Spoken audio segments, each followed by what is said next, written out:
My name's Adele Onyango and welcome to another episode of Legally Clueless. No, seriously, I have no clue what I'm doing, but I'm pretty sure I'm not the only one.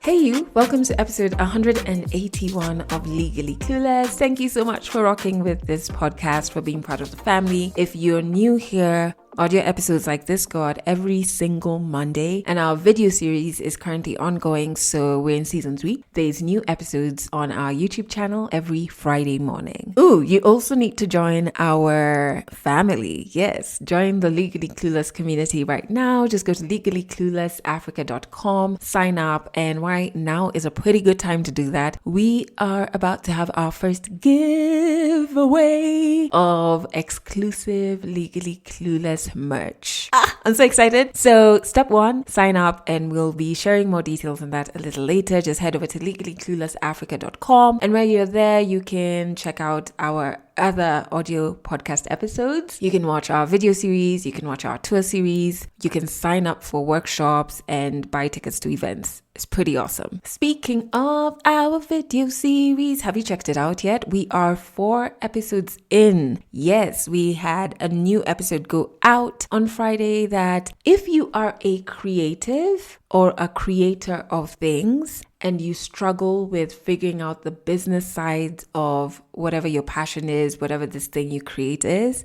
I highly suggest you watch the recent episode. It features a lady called Wanjiku, and she has so many gems of wisdom. I literally met her at an event I was emceeing a week before we went into production for the season, and I hope the person is not listening, but I had to bump somebody off and push them to season 4 so that I could have her tell her story in the season. That's how important I thought her story was for us. So go check it out. Our YouTube channel is Legally Clueless. There's a link to it in the show notes, or you can just head over to legallycluelessafrica.com. Okay, speaking of awesome stories, this is what's coming up in this episode. And I go for the interview. So after I was done with the interview, I was like, I don't think it's me they're gonna pick. Because when you see the pile of CVs and you just place yours there and you're like, this one tomorrow is what itafungia watu nyama yangu yeze. I'm not even done with uni. I already have a job. I have a salary. You guys, who is flying like me? But with time, that got so boring. Like that job. And so when I lost my job, I lost it when COVID hit and we were sent home. Sunday, Gioni, you're written. You check your email, the letter says, don't come to work tomorrow. That is Mimo. Her story's coming up later in this episode. She's probably one of the funniest people I have met. Like, you will stay laughing around her, trust me. So I'm really glad that you get to hear her story. And her story is actually quite inspiring, but it's coming up a little later in this episode. How have you been? I genuinely, as I always say in almost every episode, I hope you are surrounded by grace and peace, whether you're going through ups or whether you're going through downs. I really do hope that's... Who's WhatsApping me, honestly? I really do hope that you are surrounded by grace and surrounded by peace. I want to share 2 really two key things that I have experienced or done this past week. So the first one is I've set up my ancestral altar. Before you run away and you're just like, ooh, what is this spooky shit she's talking about? Turns out I've been doing it for like the past 2 years without knowing it. If you follow me on, especially Instagram, you've seen me burn incense, light candles, have a picture of my mom close by. And I don't know, I just felt like it was actually what I would burn is not incense, it's frankincense and sandalwood, and I'd burn sage as well. But I don't know, I just always used to feel so much calmer whenever I do this. Also because frankincense has been said to help people with anxiety, so I always rounded it off to that. But I follow an African priestess who is an author. She's super just awesome. Her name is Ahime Ora, and so she did a patron, article, write-up on how to set up your ancestral altar. I actually saw the article quite a few months ago, but then I liked it and I didn't get around to reading it. And so earlier this past week, I got around to reading it and I was like, hang on, I've been doing these things because you have to have different elements. So like fire, earth, water, etc. And I don't know how intuitively, I just kind of knew how to put these things together, because before 2 years ago, I was not burning sage. I didn't know too much about spirituality, first and foremost, too much about just how burning some of these elements can help you, even just mentally, and emotionally, actually, is the word. And so I just kind of like would put together things. I knew I needed a clay bakuli or plate, bowl or plate, just because you're using charcoal, fire hazards, etc. But I didn't know that I was actually setting up my ancestral altar. And the great thing is that used to be in my office. So most of the times, because I am, like very many people in the world, one of those who speaks to myself. So most of the time in the office, I'm just like, please let this work, as I'm sending something to a client or a pitch deck or something like that. So yeah, it's just so wonderful how I had already really started having this space where I'd honor my ancestors. And so yeah, I read the article this past week, set up my ancestral altar, and I'm really digging the energy it's brought into my life. I'm digging how I've worked it into my routine. Yeah, and it's just like a peace and a calmness that comes with it. And I know quite a few people would be scared or like freaked out by these things, which is a bit sad, especially when it's Africans, because this was quite an integral part of our older spiritual rituals, and we kind of swapped those over during colonization for others. I'm not calling out I am kind of sort of, but go where you find your peace. But I think we need to make efforts to understand where we've come from. And yeah, this just feels so good. So I wanted to share that.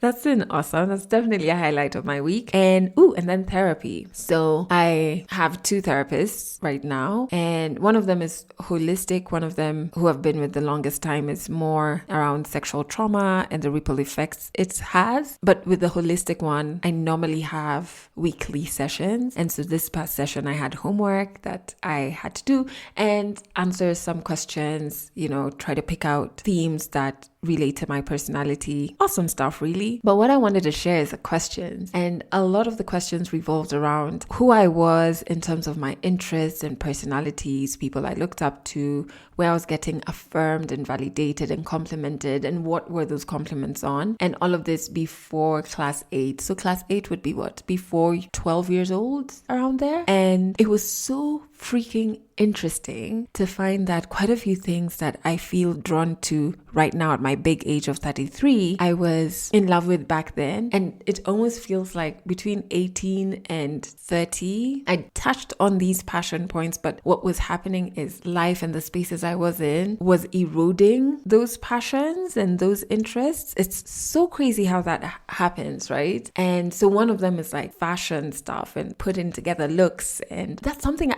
when doing this exercise, I was like, oh my goodness, yes, I did put together things. And we had this like fashion show thing. And I derived so much joy. I remember telling my mom, so much joy not in walking, because I'm tall and slender. Most people would be like, which is a weird stereotype, but most people would be like, oh, you should model. Even to date, I still get it. But I remember telling my mom, yes, walking was great, but what was even better was that I put together the look I was wearing, and that's where I got joy from. And it's funny, I forgot all about that, but I'd wonder why I'm so drawn to like putting together my clothes. Like when I go to bed in the night, I'm thinking, what am I going to wear tomorrow? And how I know I'm emotionally off is when I don't even give 2 shits what clothes I've put together. So it was quite interesting, and maybe you could try to do that exercise, because I think it's not limited to therapy or to those of us in therapy. If you could go back, or if you reflect back rather, on who you were before you turned 12, the things you liked, who were you looking up to? What were some of the compliments and affirmations you were getting? What were people saying positive things to you? What were they spotting in you in terms of a strength? Yeah, like go and reflect on that and just see how far you've moved away from that, and whether that's something you're comfortable with or not. So those are the 2 things I wanted to share. And still in the spirit of sharing, let's jump into Song of the Week, which I'm so excited about because I literally just discovered this artist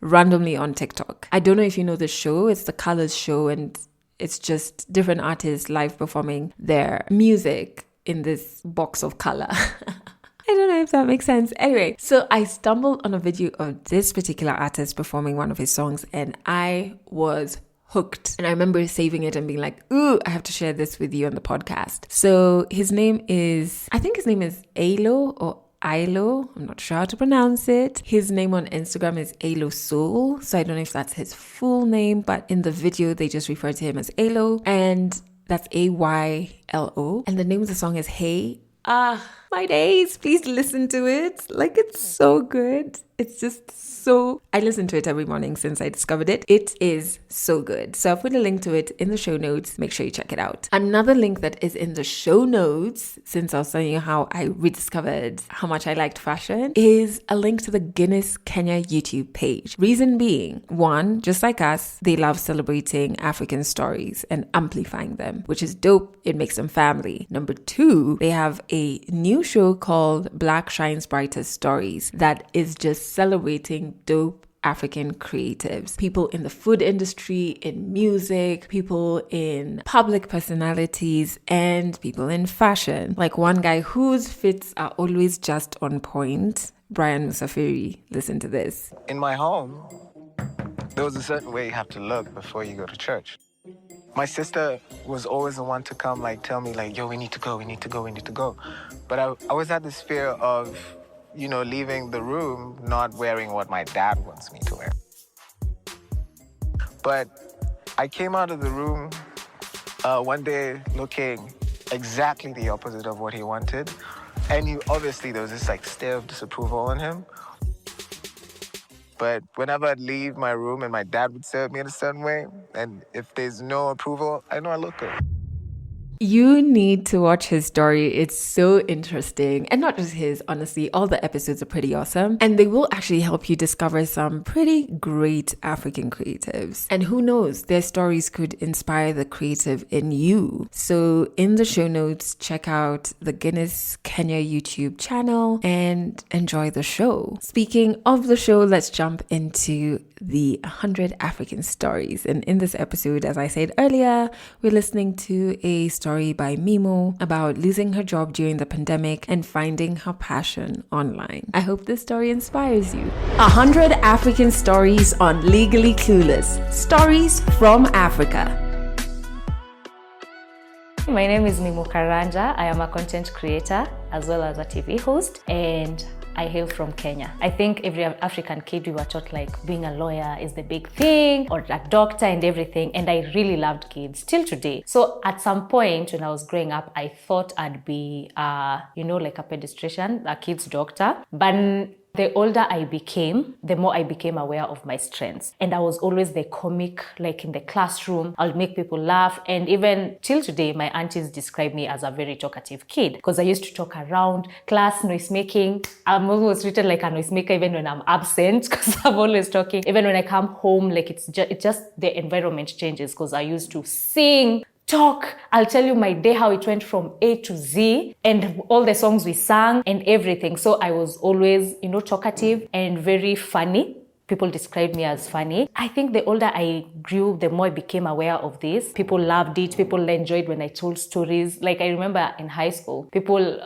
when you're told, choose two people who will go for the funky in this class, they'll pick me because they know I'll come and tell you the story from how we we boarded the bus, left the school, what the watchman did, waved through us by, what this boy did, every single detail. I'll narrate it in a funny way, in detail. So people enjoyed it. So that has been it's inborn. But I think I used to say I would be a doctor just for the sake of it. By the time I was in class 4 and I was now aware of my, surrounding, your strengths, I was watching a lot of TV. And by that time, I think we all used to think to be on TV, you have to be a newscaster, anchor, We didn't think of an entertainment host, all these other things that are in media. So I remember I used to say I want to be a news anchor. Mimo, what will you be when you grow up? A news anchor, period.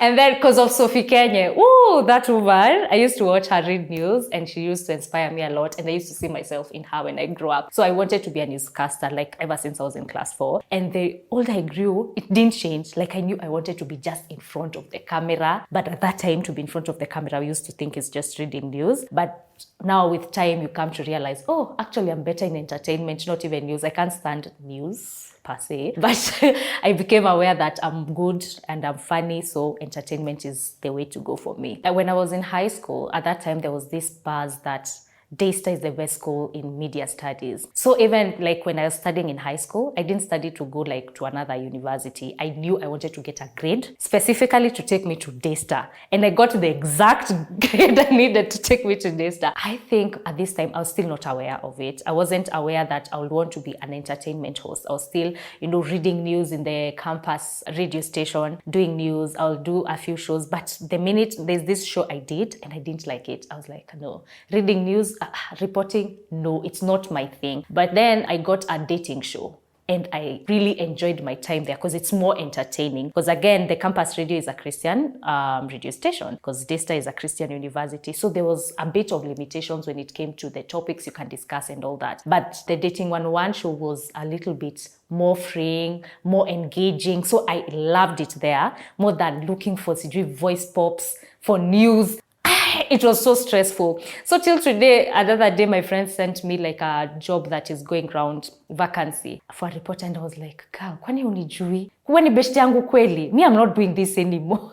I can't be a reporter. So I think the more I practiced it for a while, and it was just like, no. And let me just add this story. Before I even finished uni, I got a job in a media house. So I was going for a long break, those long holidays. And then I was like, this break is so long. I need to get something to do. So nikaanza kutafuta job online. I got someone Facebook who recommended this job for me. They were looking for a video editor for something like a month or so because they were relieving people who were going for a honeymoon. 2 colleagues got married, so they wanted people to fill their space. And I go for the interview. First and foremost, I used to enjoy editing, but I wasn't that good. So after I was done with the interview, I was like, I don't think it's me they're gonna pick. Because when you see the pile of CVs, and you just place yours there and you're like, this one tomorrow is what itafungia watu nyama yangu yeze. I can't be picked. I don't know, by the grace of God, I was picked. And there was this guy called Shem who helped me now learn more about editing. Shout out to you, Shem. And so I did that job for almost 3 years. And let me tell you, when I started, because it was like I started off like a temporary thing, and then they liked my job. I don't know, grace ya God to tena. And the boss liked my job, and they kept me now permanently. And I worked there for 3 months. At the beginning, it was really fun because, I've gotten a job after hata sijamaliza university, and I already have a job in a media house. It was the leading media house in the Kikuyu industry, Njata TV. I worked there as a video editor. I used to have the best, I'm not even done with uni. I already have a job. I have a salary. You guys, who is flying like me? Yeah. And then people, okay, this is down there bad, but people are really struggling even to get internships. Here I am already with a job. I don't have to look for internships, so everything was working for me. But with time, that got so boring. Like that job, no, it used to be like a nightmare for me to wake up in the morning. Like even my mom will see it. I was always complaining about the job because now I think I was just doing it because, ukimaliza uni, adulthood, you need to work. And it just didn't work for me. And I remember in the middle of doing that job, there was a show that became vacant, an urban entertainment show. Mimi mo, nilijijaza, walked to the boss's office and I was like, I think I can do this show. I am well informed. And thank God I also was doing a bit of social media. So he knew my capabilities in knowing what is happening. So I was like, and this show needs exactly that. And I can do it. I'm a good presenter. And he's like, how is your Kikuyu? I'm like, hey, babe, mine is good. And I went and started presenting. Now there is when I found joy in that job. Like in that, being in that media house. And it didn't last long. The minute they took that away, it was a nightmare again. Video editing, I didn't enjoy it. Like being in I think the 4 walls was not working for me. And so when I lost my job, that job, I lost it when COVID hit and we were sent home. Sunday, Gioni, you're written, check your email, the letter says, don't come to work tomorrow. And so imagine deep down, I was kind of happy because I didn't want to quit this job. First and foremost, I felt like I was going to be a disappointment to my parents. And because, you have a good job, stick to it. Plus, I didn't want to quit without a plan, get another better job or something. So when it happened, this is not my fault. Tumembo tukae home. It's not me, it's the pandemic. So a part of me, let me say, like, 90% of me was very happy. Of course, 10% I was scared. What's next? What is going to happen? Will I ever get another job? 90% I was happy because I was like, finally, I get to do what I have always wanted to do. And now that's when I became more consistent with content creation. When I was in uni, around third year, that's when I joined TikTok. By then, it was known as Musical.ly. And I remember, I don't know, let me say, I was a late bloomer when it came to social media. I was always the last one to join Instagram, the last one to join Facebook, the last one to join everything. But for Musical.ly, I think I was the first one. I was the first one to join because I was on social media. And then I see a video posted by Ida Alicia. Ida Alicia is the one most of you know as Olive from Mother-in-Law. And she has posted a video. And it was so cool. I remember I was like, hey, this video, which app is this? So there was that tag. You see, like even TikTok has like TikTok. I was like, Musical.ly. The following day, Wi-Fi hotspot in the school, downloaded the app, and I started, teaching myself how to do it. So even before I was done with uni, I was already doing content creation here and there, lightly, but I wasn't serious into it because at the end of the day, that time, content creation was not as big as now, and it didn't have money, then there was nothing, it was just a hobby. Let me say, it was just a hobby for me. So I used to do videos, post them on Instagram, and I remember my 300 followers then were so happy. And hizo video zako za Musical.ly unimaliza. And I was like, okay, yeah, hobby. And so many people told me, join YouTube, start YouTube. I was like, I'm not ready. And again, because I did media in school, I felt like the quality was not it. For, when you do media, there are those nitty-gritties of like, the quality is not it, I'm not yet there, because I thought I'll join YouTube and have all this sort of lighting and all that kind of stuff. So I took my time. And I think there are so many signs telling me you should be doing content creation. Because there's this one time, a friend, let me say just a schoolmate of mine, got a project during their last semester. And the project was, you have to have a segment of a vlog inside your whole show. That's something for media students. So she was like, Mimo, so you do this segment for me. I was like, mbona mimi? How will you just do it? Si lazima ikuwe poa hivyo, you just do it. I do it, and it was discussed in the classroom. And the teacher was like, don't tell me this girl is not, she must be a vlogger already. And she was like, no, she's just my schoolmate. She had to like tetea herself because the teacher wanted like amateur video and it looked so professional. But still, I was deaf. I did not take it seriously. For me, it was a hobby. So when I got the job like during my last year of uni. I was like, hey, now adulting is here. Content creation, hobby, what are those? Backbench. So I wasn't consistent when it came to creating content anymore. I'll do a video maybe once 6 months. Sijui how long after, like so many months would go without me creating content. But I became unhappy as time went by because I always felt like I should be doing content. I'll watch so many YouTube videos at work whenever I didn't have anything to do. YouTube videos, those days I'd watched everything on YouTube. I was on Musical.ly watching other people and I was like, oh my God, I wish I had time. Because something people don't tell you is media is very engaging. You barely have time for yourself, for your family, for your friends. Like it's always work. So I didn't have a lot of time to create content. So it was like a by the way until 2019 when I got one day just randomly like a pop-up from TikTok at, we want you to be part of our creators group. And I was like, hata siko consistent. So as in, and they've seen me. Hey, that pumped me up. I was like, yes, include me, add me. Hey, this chat is mine. I'm taking over. And that time I think I had like 300 followers on TikTok. I was so excited, but that did something to me. And then they did like the first TikTok event in Kenya and I got invited. Gas me again. I was like, hey, this is what I'm supposed to be doing. That was like towards the end of 2019. And I think also it's important, surround yourself with, as a content creator, it's important to surround yourself with people who understand and like see your abilities and cheer you on. At that particular time, I had someone in my life who kept telling me, si ukwiti job wanze YouTube. But I was like, siezi, I don't have another plan. What if it doesn't work and all this? But that person believed in me. Like whenever I would take a long period without doing a video and posting it on Instagram, they'd be like, Madam, where's the video?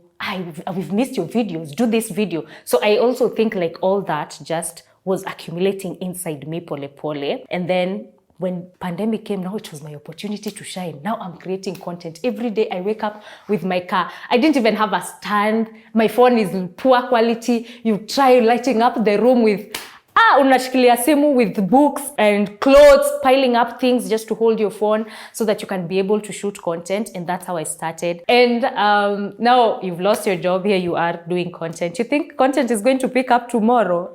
Internet is not your mother, please. I did so many videos, poor quality. And when my video would hit 2K, mini celeb, call Felicia. We need to control the paparazzi in New York. But my videos were not like blowing up. But I think what I was doing is, in as much, it was sometimes it would be discouraging. But remember, I was doing this as a hobby at that time. So it was fun. Plus, there's nothing to do during the pandemic. So somehow it didn't get to me. But sometimes you'll sit down and wonder, will this ever pick up? Surely.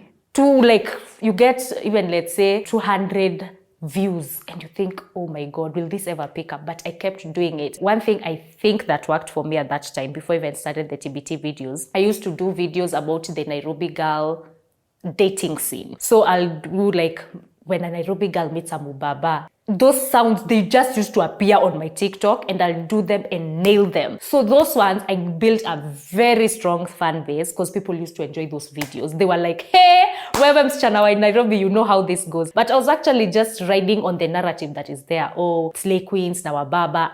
I'll ride on that narrative and do videos. So for the longest time, none of my videos were blowing up. But the minute I got into this line, there was now slowly we were going up. And I think now it has become a whole thing. So many people do that. Slay queen, Nairobi girl, wababas on TikTok. Hawajui kuna kasichana kalianza somewhere 2020, struggling to get 2 views, na views zote mbili ni zangu.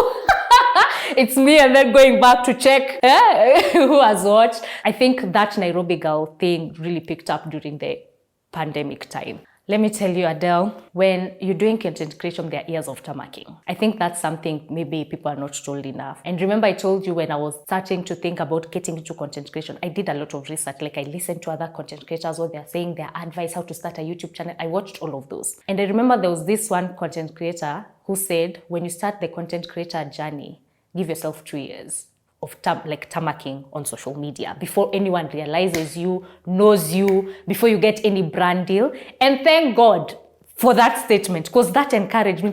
Miaka mbili bado hazijaisha. I was counting those 2 years.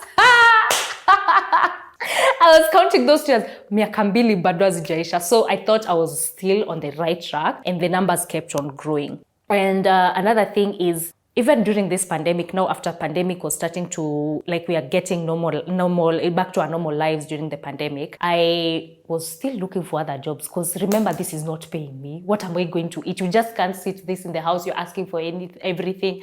You're asking for pads. You're asking, like, this has reminded me, during the pandemic, you see those loyalty cards for the supermarket? I redeemed them to the last point. I was just pads and all, because you can't ask for everything. In as much your family is supporting you, they're giving you everything. There are things you just can't go asking for. So I was looking for odd jobs. Me, I was a broker during that pandemic. Because there's this job I had done kitambo during another long holiday in the Ministry of Lands. So I was a bit aware about land documents and all that. So I found myself now, you want a title? I'm your guy, eh? Siulete. And then now I had someone who is a lawyer who would give me those jobs here and there. So I did that. I remember getting another job in a parastatal filing job. Like, you just do everything to make ends meet, because at least when a 10K yako and you don't have to ask for everything. And then at the beginning of 2021, I got a job in a church. Now, 2021, I was like, this is going to be my year. One day I'm just sitting, I have no job, I'm just chilling. We're starting the year with big hopes, but nothing in the pocket, nothing. And there's nothing. I get a phone call, and this person, before I reveal who it was, they were like, oh, I need a video editor. I've gotten your number from so-and-so, my former colleagues. And I was like, yeah, what's your name? And they say, my name is Wanderi. They didn't introduce themselves with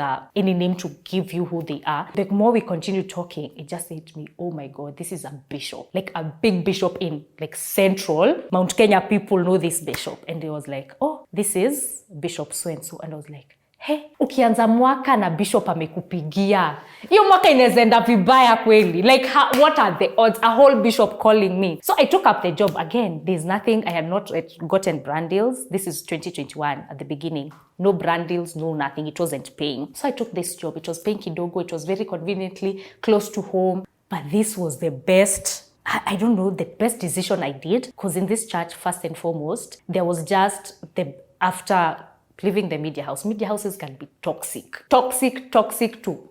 The core, but this place was so peaceful, as in you just know, and you're in the presence of God. It was so peaceful. That's when I started like even adding weight, because I was so much, in as much I wasn't enjoying what I do, because this bado editing thing was, it was a struggle. I was struggling, and I was really doing a good job. He really loved my work, but I was still not enjoying it. But I still have to do it because my monies, I have nothing. And I kept doing this job. That job, I think I stayed there because first and foremost of the pace that I was getting, it was a very good environment. And every week, because we were recording preachings, it's like this bishop was getting a Mwakenya of what I'm going through in my life. Like he'd speak to me and that will lift my spirit. And my time there, like after a few weeks, now you've gotten the word, you're pumped for this year. I'm not even joking. Every month, a video would go, like every week, a video of mine would go viral. Niko, Mpasho, Pulse, everywhere. People are posting you every single week. I think it's because I was working in the house of the Lord. I was a child of the Most High. Every week, a video of mine was going viral. So it got to a place I could not manage both sides of content creation and working in this church. When I was still doing these videos are blowing up, now you're getting kidogo gigs. So I was like, I'm sorry, Bishop, but I have to quit. He didn't believe it. He was like, if things go wrong, anytime come back. He still calls me till today. Why, Remo, you don't feel like coming back to work for me? And I think I did a good job. So I think that period, I did everything, odd jobs. Every odd job I did, but eventually I think in 2021 things started opening up. So I think in as much you're doing content creation, I think I'll tell you this, the same thing I had, give yourself time to tarmac on social media. Don't think, very few people, they post their first video, they blow up, they get brand deals. It takes time for so many people. So don't just join thinking, kesho mimi ni bola, things will be working out, brand deals. It does not work like that here. I think one thing, content does not perform every day. But at the beginning, as I said, when I used to get 2K, two views, 100 views, sometimes am I even good at this? Will I ever omoka? These numbers are not giving. But I've realized the more you continue doing what you love, you see, at the end of the day, this is what you love. It's not something you're doing it for money like I used to do it. It's not something I'm doing it just because. This is something I'm passionate about. And I think when you're passionate about something, you're willing to go through it during the ups and the lows. It's just like a marriage. You're like, I love this person to death. So highs and lows, we are together. Same thing when it comes to content creation. I do not take it personally when a piece of content does not perform. I'm like, if yesterday this one performed well, maybe this one, first and foremost, the logarithms work against me. It's Instagram, TikTok, maybe you're shadow banned. There are things that are out of your control. But you also have to understand not every piece of content is going to be received the same way. And sometimes it's very hurting. Sometimes you put in money, the effort, you've traveled from here to Timbuktu to shoot content and no one is giving it. But you're like, you know what? I'm doing this for me, for my passion. I love it. Muikubali mkatai, that's your problem. But for me, I enjoyed creating.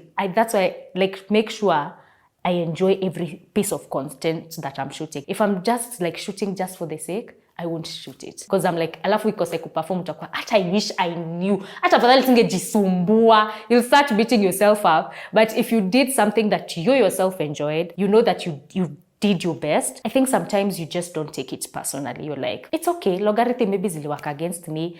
I enjoyed the content personally, so we'll keep on pushing. I think one thing I'm grateful for is, even as I said, as a kid, I used to be very talkative. I was out there. I am grateful for the fact that my family has always been supportive. They allow you to be you. Like, they don't try dictating your life, how it's going to go. They're going to give you advice, sure, but they're not going to dictate it. So I remember when I quit my job and I started I'll tell my mom, please don't call me between this and this time. I'm in my room shooting. And she respected that. She didn't, at the beginning, I'll see her struggle. She never questioned me, but I'll see her struggle because for her, if she sees me on the phone, she thinks I'm idle. But in real sense, maybe that's when you're responding to comments, you're doing your research about the next piece of content you're doing. I saw her struggle because that's the time she'll be like, na vyombo hazijao, you know, like, you know, time kutafutia job because amekona on your phone. But she never directly told me, this is not it, this is not going to work. My support system has always been support. Till today, they're like, hey, why are you going for the interview? Do you have a ride? Are you okay? We can support you in any way. Like, my family, ndio support system yangu. My mom, when I'm going for an event, she's like my stylist. I'm like, how does this look? Vaa hiyo na white. Hiyo ikai poa. She's my stylist. Whenever I am going for gigs, at the beginning especially, and you don't have money to go for these gigs, and they know this is a good opportunity, they'll sponsor you, they'll give you money. Enda, tutakukujia, things like those, and they mean a lot, and they encourage you as a creator. But I think bottom line is, I think my mom did a good job in just creating an environment that allows us to be us, even as kids, allows you to be a kid, allows you to do whatever you want to do. If it fails, that's up to you. Pick yourself up, we continue. But that's something I'm really grateful for. So sometimes I see the borderline of them not really understanding how this is working, but now they do understand, because now at least it's making money. They're like, where? Hata media house na hii job yako ni hata ufanyi, for them wanafikiria tu ni kurecord video, it's not a lot of work. They're like, and you're making money. Just continue. Nakuambia hata upate deal ingine kubwa. I'm like, amen. But it's so nice to have a support system, a family that supports what you do without even understanding exactly what it is you're doing. That's a tough one. When I look to the future, a successful Mimo is someone who, first and foremost, I won't lie to you, who is living well.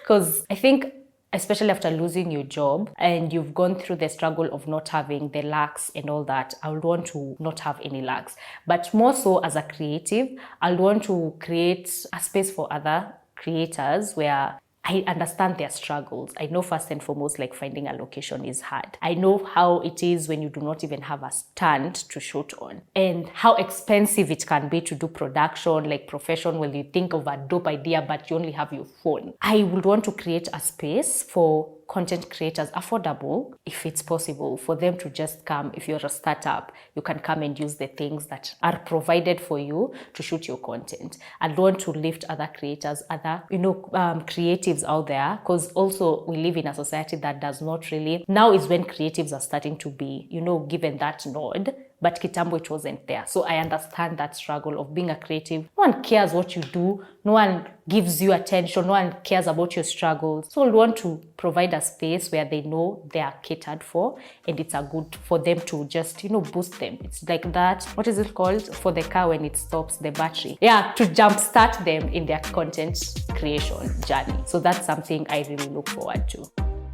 That's it for this episode of Legally Clueless. You can share this podcast with your friends. You can keep it for yourself. I'm not judging. Just make sure you're here next week for the next episode. Isn't that just an awesome story, man? I love her energy. And this story is actually in our video series this season 3. So if you head over to our YouTube channel, you get to see Mimo sharing this story. There's a link to our YouTube channel in the show notes, or you can just head over to legallycluelessafrica.com. Another thing that stood out for me in her story, other than the humor, is, man, the media industry is crazy. The number of people who I know have gotten fired or lost their jobs, and getting informed via text the day before, the week before, is bananas. It surely can't be legal. It just can't be legal, but it happens quite a bit. So I remember when she said that in the story, I was just like, oh my goodness, media, what's not going on? Make sure you check out Mimo, not just on our YouTube channel, but I'll put a link to her TikTok and Instagram. This chick is hilarious and she's got good energy. We like those type of people here. So I put links to her pages in the show notes. Oh, another link I've put that I forgot to say earlier, I think I forgot to say it, I'm not sure, is the link to the article on creating your own ancestral altar, and also an article that talks about or tackles a lot of questions people have around these things. So I'm going to put links to those 2 articles so that you can read them and just hey, it doesn't hurt to know things, right? Do make sure you sign up to join our Legally Clueless community / family at legallycluelessafrica.com. We're going to have a giveaway soon. And if you want to share a story on this podcast, in the show notes is a link to a Google form. Fill it out and I will get back to you. You can also catch this podcast on Trace FM in Kenya. Head over to traceradio.co.ke for a list of all the frequencies, and you can catch us there Mondays and Wednesdays at 1 p.m. and 11 p.m. and Fridays at 1 p.m. We've come to the end of this episode. I really am sending so much love your way, and I wish you a week absolutely drenched in grace. That's it for this episode of Legally Clueless. You can share this podcast with your friends. You can keep it for yourself. I'm not judging. Just make sure you're here next week for the next episode.